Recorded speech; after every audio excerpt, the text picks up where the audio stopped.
Il serait l'unique Sud-Soudanais blanc dans le pays. George Guin est né à Djouba en 1966, fils de commerçants grecs installés au début du XXe siècle. Il tient son bar-restaurant en centre-ville, fier de ses origines. Je ne peux pas me considérer autrement que comme Soudanais, même si je suis sûr que tous ceux qui ne me connaissent pas doivent penser que je suis étranger.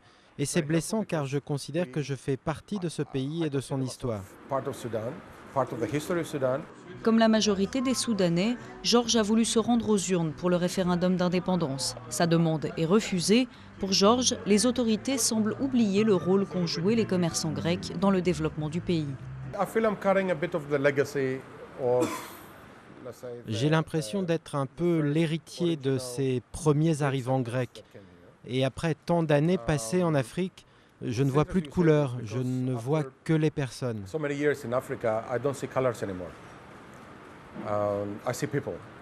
Pour George, ce sont les Grecs qui ont fondé Djouba dans les années 20. Une garnison grecque a même combattu aux côtés des Soudanais dans l'armée britannique pendant la Seconde Guerre mondiale. Pourtant, dans ce cimetière où de nombreux membres de la communauté sont enterrés, difficile de retrouver les tombes au milieu des herbes et des déchets. Ces gens sont des pionniers. Ils méritent mieux que ça.